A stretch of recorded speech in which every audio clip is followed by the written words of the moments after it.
الحمد للہ رب العالمین والصلاة والسلام علی من کان نبیا وآدم بین الماء والطین وعلی آلہ واصحابہ وازواجہ واہل بیتہ اجمعین اما بعد فاعوذ باللہ من الشیطان الرجیم بسم اللہ الرحمن الرحیم ومن اعرض عن ذکر فإن له معیشة ضنکا ونحشره یوم القیامة اعمی صدق اللہ مولانا العظیم وصدق رسوله النبی الامین المتین الکریم ونحن على ذلك لمن الشاہدین والشاکرین والحمد للہ رب العالمین۔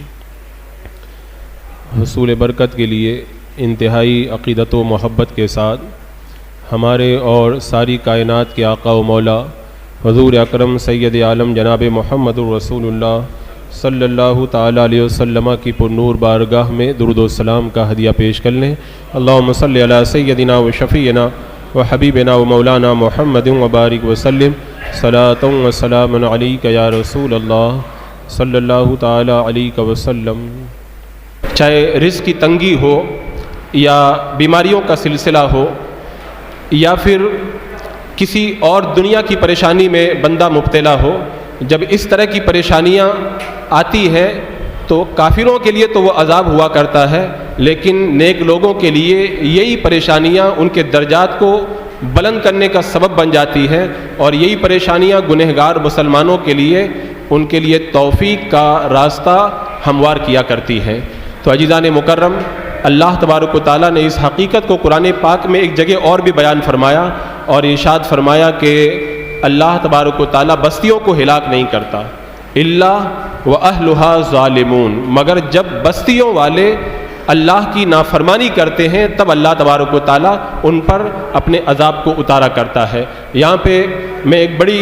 جو ہے وہ اہم بات یہ آپ کے حوالے کرنا چاہتا ہوں کہ عذاب چاہے کس شکل میں بھی آئے، لیکن عذاب کے پیچھے ہماری نافرمانیوں اور ہمارے گناہوں کا دخل ہوا کرتا ہے۔ قرآن مقدس میں اللہ تبارک و تعالیٰ نے قوموں کی ہلاکت کو بیان کیا، قوم سمود کی ہلاکت کو بیان کیا، قوم عاد کی ہلاکت کو بیان کیا، اور اسی طرح اللہ تبارک و تعالیٰ نے فرعون کی قوم کی ہلاکت کو بیان کیا، حضرت لوط علیہ السلام کی قوم کی ہلاکت کو بیان کیا۔ بہت ساری قوموں کی ہلاکت کا تذکرہ اللہ تبارک و تعالیٰ نے قرآن مقدس کے اندر فرمایا، اور آخر میں ارشاد فرمایا فَكُلًّا أَخَذْنَا بِذَنبِهِ، ہم نے ان سب کو پکڑا، ان سب کو گرفتار عذاب کیا، ان سب پر ہم نے جو عذاب نازل کیا بِذَنبِهِ، صرف ان کے گناہوں کی وجہ سے ہم نے عذاب نازل کیا۔ حضرت نوح علیہ السلام نے ایک زمانے تک اپنی قوم کو ہدایت کی دعوت دی، اور 950 سال تک آپ انہیں حق کی طرف بلاتے رہے، لیکن جب وہ اللہ تبارک و تعالیٰ کے فرامین کی طرف آنے کے لیے آمادہ نہ ہوئے اور ایمان لانے کے لیے تیار نہ ہوئے، تب اللہ تبارک و تعالیٰ نے ان کی گرفت فرمائی، اور وہ طوفان نوح آیا جس سے ساری قوم کو ہلاک کر دیا گیا۔ حضرت موسیٰ علیہ السلام نے ایک زمانے تک فرعون کو دعوت حق دی، جب وہ دعوت حق قبول کرنے کے لیے آمادہ نہ ہوا تب اللہ تبارک و تعالیٰ نے عذاب کو نازل کیا، اور پھر جب اللہ کا عذاب آیا تو اسے سمندر کے اندر اسے غرق کر دیا گیا۔ اور اسی طرح آپ دیکھیں حضرت لوط علیہ السلام نے ایک زمانے تک اپنی قوم کو ہدایت کی طرف بلایا، بدکاریوں کو چھوڑنے کے لیے کہا، لیکن وہ بدکاریوں کو چھوڑنے کے لیے جب آمادہ نہ ہوئے، اللہ تبارک و تعالیٰ نے فرشتے کو بھیجا۔ فرشتے نے حضرت لوط علیہ السلام کی قوم جن 5 بستیوں کے اندر بستی تھی، ان 5 بستیوں کو اٹھا کر کے الٹ دیا، اور پھر اللہ نے ان کے اوپر پتھروں کی بارش کر کے ساری قوم کو ہلاک کر دیا۔ اسی طرح آپ دیکھیں حضرت صالح علیہ السلام نے جس قوم کو ہدایت کے لیے بلایا اور انہیں ہدایت کی دعوت دی، وہ لوگ جب اس بات کے اوپر آمادہ نہ ہوئے تو پھر ایک فرشتہ آیا، اس نے ایک چنگاڑ لگائی، اس ایک چنگاڑ ہی سے ساری قوم ہلاک ہو گئی اور گھٹنوں کے بل گری پڑی رہ گئی۔ اسی طرح حضرت ہود علیہ السلام نے جب قوم عاد کو ہدایت کی طرف بلایا اور انہیں دعوت حق دی، وہ لوگ آمادہ نہ ہوئے، اللہ تبارک و تعالیٰ نے سخت آندھیوں کا طوفان ان کے اوپر مسلط کیا اور ساری قوم کو ہلاک اور برباد کر دیا گیا۔ آپ ساری قوموں کی تاریخ پڑھیں، قرآن مقدس میں اللہ تبارک و تعالیٰ نے ان قوموں کا تذکرہ کیا، ان پر آنے والے عذاب کا تذکرہ کیا، ان کی نافرمانیوں کا تذکرہ کیا۔ کیوں تذکرہ کیا؟ تاکہ ایک بندہ مومن ان کے حالات کو پڑھ کر اور ان پر آنے والے عذاب کو پڑھ کر کے اپنا جائزہ لے۔ اللہ نے ان سب کو بیان کرنے کے بعد میں فرمایا فَكُلًّا أَخَذْنَا بِذَنبِهِ، یہ ساری قومیں ہلاک کر دی گئی، یہ ساری قومیں تباہ کر دی گئی صرف اپنی نافرمانیوں اور اپنے گناہوں کی وجہ سے۔ اگر قوم فرعون برباد ہوئی اپنے گناہوں کی وجہ سے، اگر قوم ہود برباد ہوئی اپنے گناہوں کی وجہ سے، اسی طرح قوم لوط برباد ہوئی اپنے گناہوں کی وجہ سے، اسی طرح آپ تمام قوموں کا تذکرہ پڑھیں، اللہ نے سب کے بارے میں یہی فرمایا فَكُلًّا أَخَذْنَا بِذَنبِهِ، یہ اپنے گناہوں کی وجہ سے تباہ و برباد ہو کر کے رہ گئے۔ یہ اس لیے اللہ تبارک و تعالیٰ نے بیان فرما دیا کہ آج جب کوئی قوم ہلاک ہوتی ہے، برباد ہوتی ہے، تو لوگ اس کے پیچھے عوامل تلاش کرتے ہیں۔ کوئی کہتا ہے کہ یہ مال کے اندر کمزور تھے، دوسری قوم ان کے اوپر غالب آ گئی۔ کوئی کہتا ہے کہ اس قوم کے اندر تعلیم نہیں تھی، یہ قوم پست ہو کر کے رہ گئی۔ کوئی اور عوامل نکالتا ہے، ان کے پاس میں ہتھیاروں کی کمی تھی، دشمن نے ان کے اوپر غلبہ کر لیا۔ لیکن اللہ تبارک و تعالیٰ نے جب پچھلی قوموں کی ہلاکت کا تذکرہ کیا تو دنیا کے کسی اور سبب کو بیان نہیں کیا، اگر بیان کیا تو اس بات کو بیان کیا کہ یہ ساری قومیں اوپر سے لے کر نیچے تک سب اگر برباد ہوئی ہیں تو کسی دنیاوی کمزوری کی وجہ سے نہیں، بلکہ فَكُلًّا أَخَذْنَا بِذَنبِهِ، اللہ کی نافرمانی اور اپنے گناہوں کی وجہ سے تباہ و برباد ہوئی ہیں۔ میں نے اس سے پہلے بھی روایت کوٹ کی تھی، حضرت سیدہ زینب ام المومنین رضی اللہ تعالیٰ عنہ بیان فرماتی ہے اللہ کے رسول صلی اللہ تعالیٰ علیہ وسلم جب تشریف لائے، آپ نے کہا لا الہ الا اللہ، ہلاکت ہے عرب کے لیے اس شر سے جو شر قریب آ چکا ہے۔ حضرت سیدہ زینب نے جب اس بات کو سنا تو آپ نے اللہ کے رسول علیہ السلام کی بارگاہ میں عرض کیا یا رسول اللہ ہم کیسے ہلاک ہوں گے حالانکہ ہمارے درمیان کثرت سے نیک لوگ موجود ہیں۔ میرے آقا صلی اللہ تعالیٰ علیہ وسلم نے ارشاد فرمایا کہ ہلاک ہو جائیں گے، اس لیے کہ جب کسی قوم کے اندر خبث عام ہو جاتا ہے، برائیاں عام ہو جاتی ہے، جب قوموں کے اندر گناہ پھیل جاتے ہیں تب وہ قوم برباد ہو جایا کرتی ہے۔ آج آپ اپنے معاشرے کا جائزہ لیں، ہمارے معاشرے کے اندر خبث کتنا عام ہو چکا ہے، برائیاں کتنی عام ہو چکی ہیں۔ میرے آقا نے عربوں کے لیے فرمایا تھا کہ جب خبث عام ہو جائے گا، برائیاں عام ہو جائیں گی تو عرب کے لیے ہلاکت ہو جائے گی، وہ ہلاک اور برباد ہو جائیں گے۔ آج ہماری بچیاں نیم لباس پہن کر کے مارکیٹوں کے اندر گھوم رہی ہیں، کیا یہ خبث عام نہیں ہوا ہے؟ آج ہماری بچیاں جو ہے وہ بے حیائی کا مظاہرہ کر رہی ہیں، کیا یہ خبث کا عام ہونا نہیں ہے؟ آج گھروں سے گانوں کی آوازیں آتی ہیں۔ پچھلے جمعہ کے اندر میں نے تقریر کر کے معاشرے کے اندر پھیلی ہوئی برائیوں کے بارے میں بتایا اور میں نے کہا کہ اپنی بستی کے اندر کچھ آپ لوگ کنٹرول کرو، تو اس کا نتیجہ کچھ اچھا تو مجھے نظر آیا کہ نہیں آیا، البتہ میں نے دیکھا کہ فجر کی اذان کے بعد ہی سے میرے بالکل روم کے اندر جو ہے وہ گانے کی آوازیں آنا شروع ہو گئی۔ میں نے کہا ایسی قومیں اگر تباہ ہو جائیں تو انہیں پھر اپنے آپ پر رونا چاہیے، انہیں اپنے آپ پر ماتم کرنا چاہیے۔ میں نے ایک بندے کو بھیجا کہ جا کے اس سے کہہ دو کہ خدا کے لیے گانا بند کر دو، یہ صبح کا وقت ہے، اللہ کی رحمت کے فرشتے اتر رہے ہیں اور اللہ کی طرف سے رحمتیں نازل ہو رہی ہیں، لیکن لوگوں کے اوپر اثر ہوتا ہوا نظر نہیں آتا۔ جب قوموں کی ایسی حالت ہو جاتی ہے، بغداد کے بارے میں آپ پڑھیں، بغداد کے حالات پڑھیں، یہ ہسٹری جو قرآن میں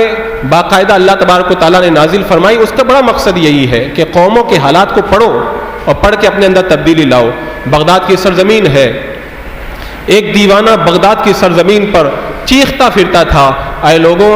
بے حیائیوں کو بند کرو، گانے باجوں کے سارے جو اوزار اور آلات ہیں ان کو توڑ کر کے رکھ دو، شراب کو نالیوں کے اندر بہا دو، گناہوں کو چھوڑ دو، اللہ کی بارگاہ میں توبہ کرو۔ میں دیکھ رہا ہوں کہ اللہ کا عذاب قریب آ رہا ہے، اللہ کا عذاب اترنے والا ہے۔ جب بغداد کے لوگ اس دیوانے کو اس بات کا اعلان کرتے ہوئے سنتے تھے، وہ کہتے تھے کوئی پاگل ہے، دیوانہ ہے، وہ اکٹھا ہو کر کے اس سے مستی مذاق کرتے، ان کو ایک کھیل ہاتھ آ گیا، لیکن وہ نہیں جان رہے تھے کہ دیوانے کی نظر بہت دور تک دیکھ رہی ہے۔ پھر وہ دیوانہ لگاتار انہی آوازوں کو اور بلند آواز سے بلند کرتا رہا۔ جب بڑے بڑے عمرا کے کانوں میں یہ آواز پڑی، ان کی نیند کے اندر خلل ہوا، انہوں انہوں نے اوباش لونڈوں کو اس دیوانے کے پیچھے لگا دیا کہ اس جو ہے وہ مجذوب کو چپ کرو، اس کی آواز سے ہماری نیند کے اندر خلل پڑتا ہے، یہ پتہ نہیں کون سے عذاب کی بات کر رہا ہے۔ لیکن وہ دیوانہ اپنی دھن کے اندر یہ کہتا پھرتا تھا، اے لوگوں گانے باجوں کو توڑ دو، شراب کو نالیوں کے اندر بہا دو، توبہ کر لو، اللہ کی بارگاہ میں رجوع لاؤ، میں دیکھ رہا ہوں کہ عذاب قریب آ رہا ہے۔ جب بار بار اس آواز کو سنا تو چھوکرے اس کے پیچھے لگ گئے، لوگ اس کو مارنے لگے، لیکن اس دیوانے کی نظریں بہت دور تک دیکھ رہی تھی۔ پھر اس کے بعد میں جلد ہی وہ وقت آیا کہ ہلاکو خان اللہ کا عذاب بن کر کے بغداد پہ ٹوٹ پڑا۔ اس کے بعد میں بغداد کی جو حالت ہوئی، مورخین لکھتے ہیں، ہسٹری لکھنے والوں نے اس بات کی وضاحت کی ہے کہ بغداد کے اندر پھر جہاں لاکھوں کی آبادی تھی، اگر کسی زندہ انسان کو ڈھونڈا جاتا تھا تو کوئی زندہ انسان بغداد کے اندر نظر نہیں آتا تھا۔ اس قدر لاکھوں کی تعداد کے اندر ہلاکو خان نے وہاں پر لوگوں کا قتل اور ان کا قتل و خون کیا کہ لاکھوں کی تعداد میں لوگ زمین پہ مرے پڑے ہیں، لاشیں سمندر کے اندر بہ رہی ہے، جو لوگ تہخانوں میں چھپ گئے تھے ان کو تہخانوں کے اندر ہی ختم کر دیا گیا ہے۔ تو یہ ایک اللہ کا بہت بڑا عذاب تھا جو اہل بغداد پہ ٹوٹا، اور اللہ نے پہلے انہیں ہوشیار کرنے کے لیے مجذوب کو زبان عطا کی تھی، لیکن وہ مجذوب کی زبان نہ سمجھ سکے۔ آج بھی اس معاشرے کے اندر بہت سارے ہمارے جیسے جو ہے وہ دیوانے بار بار چلا کر کے تمہیں ہوشیار کر رہے ہیں۔ زمانہ بہت کچھ 21ویں صدی کے اندر بدل گیا، حالات بدل گئے، مذہب کے پیمانے بدل گئے، دینداری کے اندر کمزوری آئی، گناہوں کا رجحان بڑھا، اور مادیت لوگوں کے اندر اور زیادہ داخل ہوئی۔ اور سب سے بڑا فتنہ جو یہ ہے، آج اسلامی احکام کو، شریعت کے مسائل کو اپنے تو اپنے غیر بھی نشانہ بنانے لگے۔ اور اس سے بڑا فتنہ یہ ہے، میرے آقا حضور اکرم جناب محمد رسول اللہ صلی اللہ تعالی علیہ وسلم کی وقتاً فوقتاً توہین کر کے مسلمانوں کے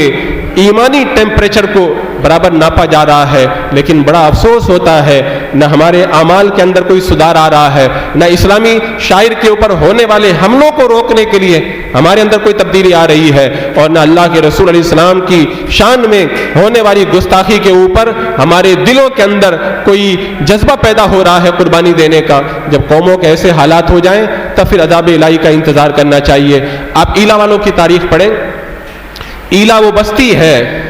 جس کو اللہ تبارک و تعالیٰ نے یہ حکم دیا تھا کہ تمہیں سنیچر کے دن شکار نہیں کرنا ہے۔ اللہ نے مچھلی کا شکار کرنے سے ان کو منع فرمایا سنیچر کے دن۔ قرآن مقدس کے اندر رب تبارک و تعالیٰ نے ان کا واقعہ بیان فرمایا۔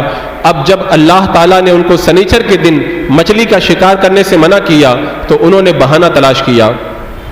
اتفاق کی بات ہے، سنیچر کے دن مچھلیاں زیادہ آتی تھی تو وہ سنیچر کے دن جاتے تھے اور مچھلیوں کے لیے رکاوٹ پیدا کر دیتے تھے۔ اب مچھلیاں وہاں پہ جمع رہتی تھی، پھر اتوار کے دن جا کر کے مچھلیوں کا شکار کر لیتے، اور وہ یہ کہا کرتے تھے کہ اللہ نے ہمیں سنیچر کو شکار کرنے سے منع کیا ہے، ہم لوگ سنیچر کو شکار نہیں کرتے، سنیچر کو تو ہم خالی ان کو بند کرنے کا انتظام کرتے ہیں، اور اتوار کے دن جا کر کے ان کا شکار کر کے ان کو پکڑ لیتے ہیں۔ اس طرح سے اللہ نے جو ان کو شکار سے سنیچر کے دن منع کیا تھا، اس کے اندر انہوں نے بہانہ بنا کر کے شکار کرنا شروع کر دیا۔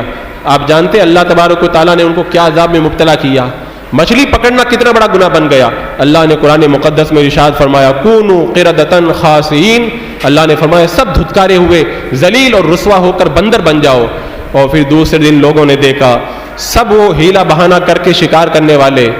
ذلیل و خوار بندروں کی شکل کے اندر تبدیل ہو گئے۔ مجھے بتاؤ، اگر اللہ مچھلی کا شکار کرنے سے منع فرمائے اور کوئی بندہ بہانہ کر کے اگر شکار کرنے لگ جائے تو وہ اتنا بڑا جرم ہے کہ اللہ تبارک و تعالیٰ انہیں بندر بنا دیتا ہے اور ان کو ذلیل و رسوا کر دیتا ہے۔ کیا مچھلی پکڑنے سے بھی جو ہے وہ چھوٹا گناہ ہے شراب پینا اور بے حیائی کا ارتکاب کرنا، گانے باجے سننا اور دیگر برائیوں کے اندر مبتلا ہونا؟ جب مچھلی پکڑنے والے بندر بنا دیے گئے تو شراب پینے والے، جوا کھیلنے والے، سود کھانے والے، بے حیائی کا مظاہرہ کرنے والے، اور وہ عورتیں جو بے پردگی کے ساتھ میں مارکیٹ کے اندر گھومتی ہوئی نظر آتی ہے اور اپنے گھروں کو سنیما ہال بنانے والے، وہ اندازہ لگائیں کہ اگر اللہ کے رسول علیہ السلام کی بعثت کے بعد میں اگر عام عذاب کا دروازہ بند نہ ہوا ہوتا تو ہمیں بھی آج بندر بنا دیا جاتا۔ جس طرح مچھلی پکڑنے والے بندر بنا دیے گئے، ہم بھی عذاب کے اندر مبتلا کر دیے جاتے۔ لیکن یہ تو ان کی شان کریمی ہے کہ اللہ تبارک و تعالیٰ نے اپنے حبیب کے صدقے کے اندر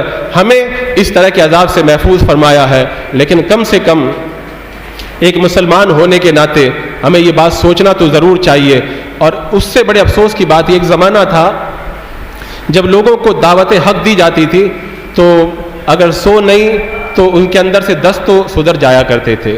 اور پھر اس کے بعد میں گراوٹ آئی، 10 میں سے 5 کے اندر بدلاؤ ہونے لگا. لیکن آج ہم دیکھ رہے ہیں ہزاروں کا مجمع رہتا ہے، انہیں کلمہ حق کہا جاتا ہے، 1000 میں سے اگر ہو سکتا ہے مشکل سے کوئی ایک بندہ سدھر جائے، ورنہ قوم کے اندر سدھار کے آثار نظر نہیں آتے. آپ دیکھیں عرب کے ماحول کے اندر شراب جن کی گھٹی کے اندر پڑی ہوئی تھی، کھانے کے بعد میں آج ہم جس طرح پانی پیتے ہیں، عرب کے لوگ ایسے ہی کھانے کے بعد میں شراب پابندی سے پیا کرتے تھے. انہوں نے کبھی سوچا بھی نہیں تھا کہ ایک زمانہ وہ آئے گا کہ ہم شراب کو جو ہے وہ چھوڑنے پہ مجبور ہو جائیں گے. انہوں نے اس کا کبھی تصور بھی نہیں کیا تھا. لیکن جب میرے آقا صلی اللہ تعالی علیہ وسلم کی غلامی کے اندر وہ داخل ہوئے اور کلمہ پڑھ کے مسلمان ہوئے، اور پھر میرے آقا علیہ السلام نے حکم دے دیا کہ شراب کو اللہ نے حرام کر دیا ہے، تو دوسرے دن لوگوں نے اپنے ماتے کی نگاہوں سے دیکھا تھا کہ پانی کی طرح شراب کو اپنی زندگی کا سب سے بڑا مقصد سمجھنے والی قوم شراب کو مدینے کی گلیوں کے اندر اس طرح بہا رہی تھی جیسے اس کی کوئی قدر نہ ہو. یہ تھا ان کے دلوں کے اندر اللہ اور اس کے رسول کے فرمان پر چلنے کا جذبہ، کہ جب اللہ اس کے رسول کا فرمان آ گیا، اگرچہ شراب ہمیں بڑی پیاری ہے، اس کے بغیر رہنا بڑا مشکل ہے، لیکن اللہ کو چھوڑ کر اور اللہ کے رسول سے منہ موڑ کر کے نہ ہم دنیا میں کامیاب ہو سکتے ہیں اور نہ آخرت میں کامیاب ہو سکتے ہیں. شراب کو بہا دیا گیا، جوا سے ہاتھ کھینچ لیے گئے. جہاں عرب کے ماحول میں زنا کرنا ایک بہت بڑے فخر کی بات تھی، جو جتنا بڑا زناکار ہوتا تھا قوم کے اندر اتنا ہی بڑا باعزت سمجھا جاتا تھا، انہوں نے زنا کو خود بھی ترک کیا اور اس طرح سے ظلم و ستم کی نشانہ بننے والی عورتوں کے سروں کے اوپر آنچل رکھ کر کے انہیں عزت دار عورت بننے کا درس دیا. یہ اس زمانے کے اندر جذبہ تھا لوگوں کے اندر، تو اللہ تبارک و تعالیٰ نے انہیں عزتیں عطا فرمائی، انہیں رفتیں عطا فرمائی. اور آج ہم اپنا حال دیکھیں، آج ہمارے اوپر شریعت کے احکام پڑھے جاتے ہیں، سنائے جاتے ہیں، قرآن کی آیتیں پڑھ کے بتایا جاتا ہے، لیکن ہمارے اوپر اس کا وہ اثر نہیں ہوتا جو ایک بندہ مومن پر ہونا چاہیے. میں ہمیشہ اس حدیث پاک کو آپ کے سامنے بیان کرتا ہوں کہ اللہ نے حدیث قدسی فرمایا، ارشاد فرمایا کہ میرے ایک حکم سے 7 آسمان سیدھے ہو گئے، لیکن اے آدم کے بیٹے میں نے قرآن میں 1000 تجھے حکم دیے، اس کے باوجود بھی تو سیدھا ہونے کے لیے تیار نہیں ہوتا. میرے ایک حکم سے 7 آسمان سیدھے ہو گئے، لیکن میرے ایک نہیں 1000 حکم میں نے قرآن میں نازل فرمائے، لیکن اس کے باوجود بھی تو سیدھا نہیں ہوتا. بس یہ ہے کہ اللہ کریم ہے، وہ ہمیں مہلت دے رہا ہے، اور حالات کے ذریعے اللہ تبارک و تعالیٰ ہمیں بہت کچھ سمجھنے کا جو ہے وہ ہمیں موقع عطا فرما رہا ہے. عزیزان مکرم، میں نے اس سے پہلے بھی بتایا کہ گانا اتنا بڑا جرم ہے، میرے آقا فرماتے ہیں جو گانا سنے گا قیامت کے دن سیسا پگھلا کر کے اس کے کانوں کے اندر ڈالا جائے گا. اگر آج آپ کو تھوڑی سی سزا دی جائے تو آپ لرز جاتے ہیں، لیکن اللہ کا عذاب بہت بڑا بیان کیا جائے تب بھی کوئی اثر نہیں ہوتا. اللہ فرماتا ہے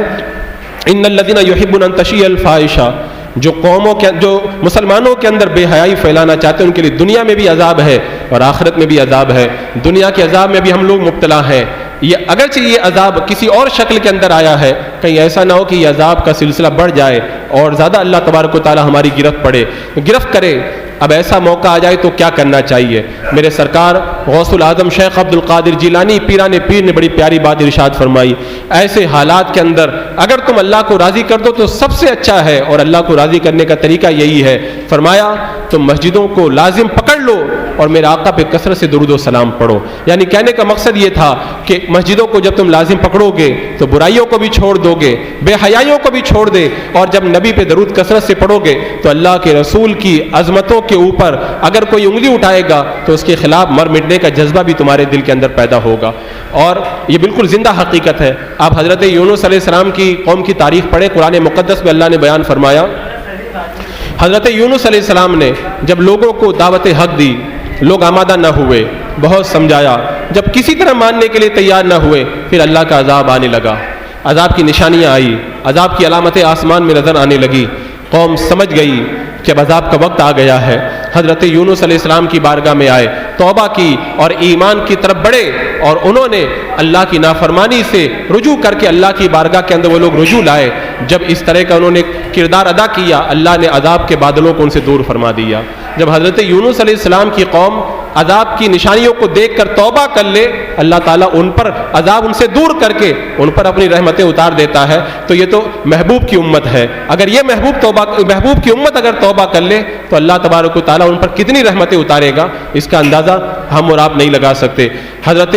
نوح علیہ السلام نے بھی یہی بات کہی تھی، جب قوم نے شکایت کی تھی کہ رزق تنگ ہو گیا، بارش نہیں ہو رہی، اولاد اور مال کے اندر کمی ہو گئی، کیا کریں؟ حضرت نوح علیہ السلام نے یہی کہا تھا، فَقُلْتُ اسْتَغْفِرُوا رَبَّكُمْ إِنَّهُ كَانَ غَفَّارًا، جاؤ اللہ کی بارگاہ میں جاؤ، جا کے توبہ کرو، اللہ بڑا مہربان ہے، وہ معاف کر دے گا۔ اور اللہ جب معاف کرے گا، يُرْسِلِ السَّمَاءَ عَلَيْكُمْ مِدْرَارًا، آسمان سے تمہارے اوپر موسلادھار بارش اللہ تبارک و تعالیٰ نازل کرے گا، وَيُمْدِدْكُمْ بِأَمْوَالٍ وَبَنِينَ، اور اللہ تعالیٰ تمہیں مال بھی دے گا اور اولاد بھی عطا فرمائے گا، اور پھر اللہ تبارک و تعالیٰ تمہیں باغات بھی دے گا اور تمہارے لیے نہریں بھی جاری فرما دے گا۔ یہی نسخہ حضرت نوح علیہ السلام نے اپنی قوم کو بتایا تھا، یہی نسخہ میرے آقا علیہ السلام نے بھی بتایا، اور یہی نسخہ میرے سرکار غوث پاک رضی اللہ تعالیٰ عنہ نے بھی اپنے ارشاد کے اندر بیان فرمایا۔ اور آج ضرورت اس بات کی ہے کہ ہم اسی نسخے کے اوپر عمل کریں۔ حضرت ابراہیم ابن ادہم رضی اللہ تعالیٰ عنہ یہ جب بصرہ کے اندر داخل ہوئے تو لوگ اکٹھا ہو کر کے آپ کی بارگاہ میں آئے، کہا حضور دعا کر دیں، حاکم بڑا ظالم ہے، بہت ظلم کرتا ہے، اس کے ظلم و ستم سے ساری رعایا پریشان ہو گئی ہے اور کوئی راستہ نظر نہیں آتا، ہم کیا کریں؟ حضرت ابراہیم ابن ادہم نے جو جواب دیا تھا، قیامت تک کے لیے وہ جواب ہمارے لیے مشعل راہ ہے۔ آپ اگر دعا فرما دیتے، حضرت ابراہیم ابن ادہم کو اللہ نے وہ قوت عطا فرمائی تھی کہ اگر دریا کے کنارے بیٹھ جائیں اور سوئی اگر دریا میں گر جائے، حضرت ابراہیم ابن ادہم کہیں اے مچھلیوں میری سوئی مجھے لا کر کے دو، تو سمندر کی مچھلیاں، دریا کی مچھلیاں اپنے منہ کے اندر سوئی اٹھا کر کے آپ کی بارگاہ میں لا کر کے پیش کر دیتی ہیں۔ اللہ نے اتنا بڑا رتبہ عطا فرمایا، اگر آپ دعا کر دیتے اللہ تعالیٰ حاکم کو برباد کر دیتا اور ان کو راحت نصیب ہو جاتی۔ لیکن حضرت ابراہیم ابن ادہم نے بڑی پیاری بات کہی اور ارشاد فرمایا کہ تم مجھ سے دعا کروا رہے ہو، مان لو کہ اگر یہ حاکم برباد ہو گیا، یہ ہلاک ہو بھی گیا، تو اس بات کی کیا گارنٹی ہے کہ اس کے بعد میں جو دوسرا حاکم آئے گا، جو دوسرا بادشاہ آئے گا، وہ اچھا ہی ہوگا؟ اگر وہ برا ہوگا تو تم کیا کرو گے؟ اگر دوسرا مر گیا اور تیسرا آیا وہ اس سے بڑا برا ہوگا تو تم کیا کرو گے؟ تو تم سب سے اچھا وہ کام کرو کہ تمہارے اوپر جو ظلم و ستم ہو رہا ہے اس ظلم و ستم کا دروازہ ہی بند کر دو۔ اور ظلم و ستم کا دروازہ بند کرنے کا یہ راستہ نہیں ہے کہ حاکم برباد ہو جائے۔ آپ خود نگاہ اٹھا کر کے دیکھ لیں کہ کیسے کیسے ظالم لوگ آئے، چلے گئے، اور ان کے بعد میں آنے والے ان سے بڑے ظالم بن کر کے آئے، کیونکہ ایک کے جانے کے بعد میں دوسرا صحیح آ جائے اس بات کی کوئی گارنٹی نہیں ہے۔ میرے آقا صلی اللہ تعالیٰ علیہ وسلم نے بھی اس حوالے سے بڑی پیاری بات فرمائی ہے کہ عورت اگر بس زبان ہے، مفہوم حدیث یہ ہے کہ عورت سے اگر تم پریشان ہو گئے ہو تو پھر عورت کو طلاق دینے سے بہتر ہے کہ صبر کرو۔ کیا ضروری ہے کہ اس کے بعد میں جو تم دوسری شادی کرو وہ عورت اچھی مل جائے؟ ہو سکتا ہے وہ اس سے بھی زیادہ تم کو بری مل جائے۔ تو میرے آقا علیہ الصلوۃ والسلام نے بھی ایک حدیث پاک کے اندر اس نقطے کو بیان فرمایا۔ تو حضرت ابراہیم ابن ادہم نے بہت اچھی بات فرمایا کہ یہ تمہارے اوپر جو ظلم و ستم ہو رہا ہے، اس ظلم و ستم کا دروازہ بند کرنے کا یہ طریقہ نہیں ہے کہ تم حاکم کی بربادی کی دعا کرواؤ، بلکہ اچھا طریقہ یہ ہے کہ تم اپنے روٹے ہوئے خدا کو راضی کر لو، گناہوں سے توبہ کر لو اور نیکیوں کی طرف پلٹ کر کے آ جاؤ۔ جب اللہ تم سے راضی ہو جائے گا تو پھر اللہ تبارک و تعالیٰ تمہیں اچھا حاکم عطا فرما دے گا۔ اب بصرہ والوں نے حضرت ابراہیم ابن ادہم رضی اللہ تعالیٰ عنہ کی اس بات کے اوپر عمل کیا، انہوں نے اللہ کی بارگاہ میں اپنے گناہوں سے جب توبہ کی اور توبہ کرنے کے بعد میں انہوں نے گناہوں کی چیزوں کو اپنے آپ سے دور کر دیا اور سچے پکے مومن بننے کا عہد کر لیا، اللہ تبارک و تعالیٰ نے اس حاکم کو بھی آپ سے ہٹا دیا اور ایک اچھا حاکم اور اچھا بادشاہ ان کو عطا فرما دیا۔ تو عزیزان مکرم، آج کے حالات کے اندر بھی جو لوگ دعائیں کروا رہے ہیں، چاہے وہ رزق کے لیے دعائیں کروا رہے ہو، چاہے حکومتی حالات کے لیے، چاہے جو بین الاقوامی سطح پر جو آج ایسے حالات پیدا ہو گئے ہیں ان کے لیے دعا کی درخواست کر رہے ہیں، میں ان سے یہ کہوں گا دعا ضرور کرنا چاہیے۔ دعاؤں سے اللہ تبارک و تعالیٰ بہت کچھ کرم فرماتا ہے، لیکن پہلے یہ تو دیکھو کہ اصل سبب کیا ہے، اصل بیماری کیا ہے، یہ عذاب آ کہاں سے رہا ہے، رزق تنگ ہو کیوں رہا ہے، یہ تو دیکھو آج پریشانیاں کدھر سے آ رہی ہیں، اور یہ دیکھو کہ ہمارے اوپر جو ظلم ہو رہا ہے اس کا دروازہ کدھر سے کھلا ہوا ہے۔ جب ہم اپنا جائزہ لیتے ہیں تو ہمیں یہ بات صاف طور پہ نظر آتی ہے، کیونکہ اللہ تبارک و تعالیٰ قرآن مقدس میں ارشاد فرماتا ہے وَمَا كَانَ رَبُّكَ لِيُهْلِكَ الْقُرَىٰ بِظُلْمٍ وَأَهْلُهَا مُصْلِحُونَ۔ اللہ کی یہ شان نہیں ہے کہ اللہ تعالیٰ بستی والوں کو ہلاک کر دے جبکہ بستی کے رہنے والے نیکی کے راستے پہ چل رہے ہوں۔ جب اللہ تعالیٰ خود ہی فرما رہا ہے کہ جب نیک بستی والے، جب لوگ نیکی کی راہ پہ چلیں تو پھر اللہ تعالیٰ ان کو ہلاک نہیں کرتا، اللہ تعالیٰ ان کو پریشانیوں میں مبتلا نہیں کرتا۔ تو اگر ہم خود نیک بن جائیں گے تو اللہ تعالیٰ خود ہی ہمارے اوپر کرم فرمائے گا اور جو پریشانیوں کا سلسلہ ہے وہ خود بخود ختم ہو جائے گا۔ تو آپ دیکھیں کہ پریشانیوں کا دروازہ کدھر سے کھلا ہوا ہے۔ آج اگر ہم اپنا جائزہ لیں تو ہمارے جو اعمال ہیں اور ہمارے جو گناہ ہیں وہ اس قدر کثیر ہو چکے ہیں کہ اگر اللہ تعالیٰ آج ہمارے اوپر عذاب نازل کر دے تو ہم عذاب کے مستحق ہیں، لیکن یہ میرے آقا علیہ الصلوۃ والسلام کی شان رحمت للعالمین کی وجہ سے عذاب کا سلسلہ رکا ہوا ہے۔ میں نے پچھلے جمعہ میں بھی اپیل کی تھی اور میں پھر اپیل کر رہا ہوں، اور جب تک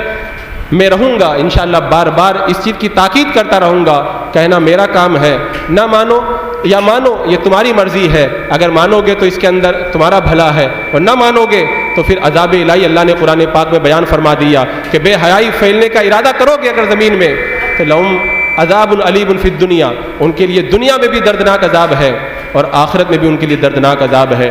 آج ہماری جو چالیاں ہیں اور ہمارے ارد گرد کے جو مکانات ہیں ان کے اندر دیکھو کس قدر گناہوں کا ماحول بپا۔ میں یہ نہیں کہتا کہ ہر گھر گنہگار بنا ہوا ہے، لیکن یہ بات مجھے کہنے کا حق ہے کہ آج ہمارے بہت سارے گھروں کے اندر گانے بج رہے ہیں، آج ہماری بہت ساری مائیں بہنیں بے پردگی کا مظاہرہ کر رہی ہے، آج ہمارے بہت سارے نوجوان جو ہے وہ نمازوں کو ترک کر رہے ہیں، اور یہ بات بالکل درست ہے کہ آج ہمارے معاشرے کے اندر ایسے بہت سارے لوگ موجود ہیں جن کی روزی حلال نہیں ہے، حرام طریقے سے رزق ان کے پاس میں آ رہا ہے۔ اور بھی آپ اگر جائزہ لیں گے تو بہت ساری ایسی برائیاں ہمارے درمیان موجود ہیں۔ کتنے ایسے لوگ ہیں جو اللہ کے رسول علیہ السلام سے